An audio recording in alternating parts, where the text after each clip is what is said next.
السلام عليكم ورحمه الله وبركاته. ان شاء الله تكونوا كامل بخير وعلى خير. حبيباتي، في هذا الفيديو واش ندير معكم طاجين الزيتون مع لي سيجار. اول حاجه نبدو بها واللي هي الزيتون. هنايا كنت ربيت حبه بصل وزيت ربيت حبه طوماطيس كما كتشوفوا.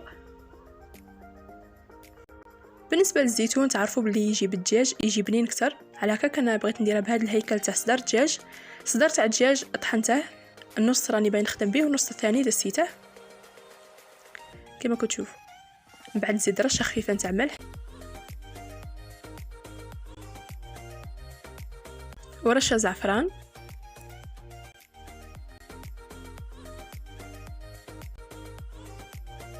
وبالنسبه للزيتون حبيباتي كما كتشوفوا انا بغيت ندير الحبه كامله، غليتها 2 خطرات من قبل وكنت قليت هذاك البصل والطوماطيس اللي كنت ربيتهم من قبل. من بعد نزيد عليهم هذاك الزيتون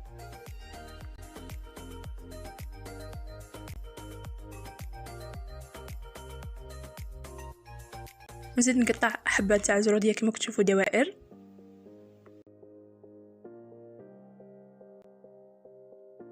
نمرقه بالماء يكون دافي ومن بعد في الاخير ندير له هنايا واحد العود نتاع قرفه، نبلع الكيكوطه نخليها طيب ونروحوا نحضروا لي سيجار تاع الدجاج. هنا كان عندي نص صدر تاع الدجاج كما كتشوفوا، حبه بصل مرابيه، 2 فصوص نتاع توم، ما تكتروش بزاف توم، ديروا 2 فصوص يكونوا متوسطين. من بعد نزيد عليها لا شابلير كما كتشوفوا. بالنسبه لا شابلير راني حطيتها لكم فيديو مسبق، الطريقه نتاعها تجي سهله بزاف. بالنسبه لا شابلير درت كيما شفتوا 2 مغارف كبار، نزيد رشه نتاع حبه كحله، رشه نتاع كمون، ندير حبه بيض كامله،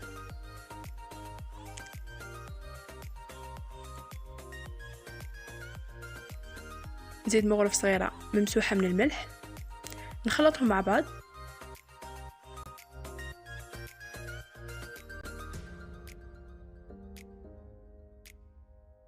وهنا في الاخير نسيت باش ندير لكم رشه نتاع الزنجبيل ورشه نتاع كركم، نزيد نخلط. نقبض ورق الشفاف نكسله كما كتشوفوا على شكل مستطيل باش يسهل لي العمليه. وبالنسبه للدجاج حتى هو نشكله على شكل مستطيل. حبيباتي باش يجيكم لي سيجار كامل كيف كيف جيبوا شريحه من شرائح الجبن اللي من بعد نديروهم كديكور. انا بغيت نقيس بها، لازم هاد لي سيجار يجوا صغار باش ما يبدوش يبانوا لكم ولا يبان لكم الجوانب تاعهم من الجبن. نكمل بهذه الطريقه ومن بعد نجيب الجبن، يعني هنا تنجموا ديروا شيدار باش يجيكم يتكسل. انا درت هاد النوعيه قيسها برومونسيون، بعد ما عجبتنيش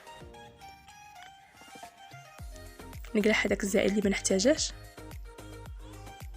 نقلب هذاك الدجاج كما كتشوفوا. هاني كملت لي سيجار، نزيد نقسمهم. كنت حطيت لكم حبيباتي في فيديو مسبق طريقه تاع لي سيجار، طريقه ثانيه يعني تخدموهم بليمول نتاع هذوك نتاع الحديد، ومن بعد ما طيبوهم تعاودوا ديروا لهم الحشو كنت درته بالفرماج. من بعد نحط لكم الرابط نتاعه البنات اللي بغاو يجربوا طريقه ثانيه حتى هما يجوا شابين. كمل بهذه الطريقه. في هذا الوقت كنت مشعله على الماء، خليته يغلى مليح باش نفور هادو لي سيجار حتى نكمل كامل الكميه اللي عندي. من بعد نجيب ورق شفاف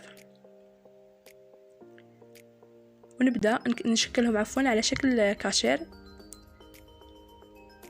نبلع عليهم من الجوانب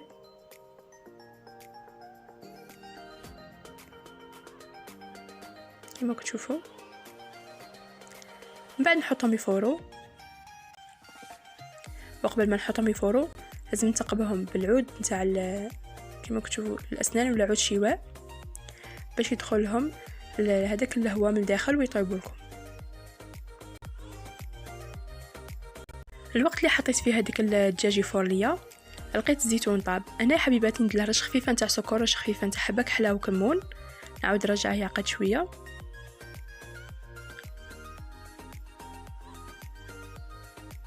وبالنسبه لهادو لي سيجار حبيباتي نعاود نقلبهم باش يطيبوا لي من كامل الجوانب.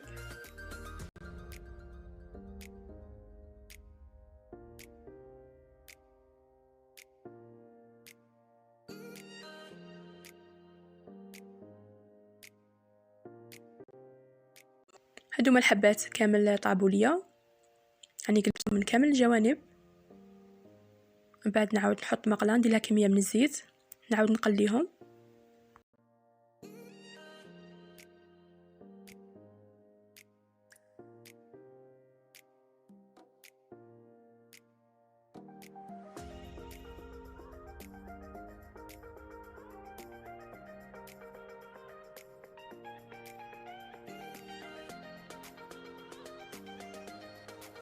حبيباتي هادو هما الحبات نتاع لي سيجار بعد ما قليتهم.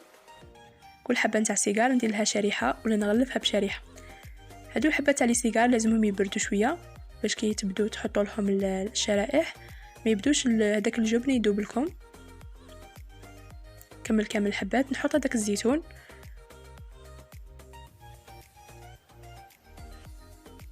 ونزيد نحط له هادو لي سيجار. بالنسبه للديكور هو اختياري، يعني اي حاجه متوفره عندكم تنجموا ديروها.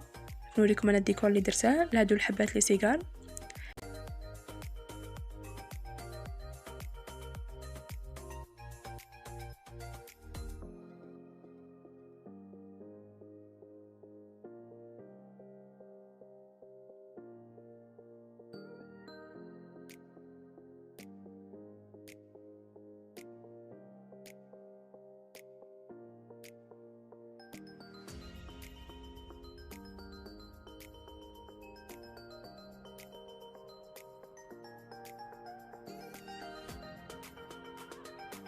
حبيباتي هذا هو الشكل النهائي نتاع طاجين الزيتون مع لي سيجار. نتمنى ان شاء الله هذا الفيديو يعجبكم حتى نتوما تجربوه في شهر رمضان.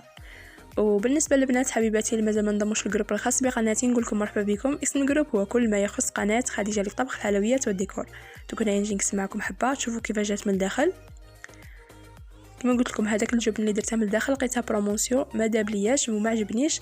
نتوما ديروا شيدار، تبدو كي تقسموا الحبه يعني تبدا تتكسر لكم ولا يتكسر لكم هذاك الجبن.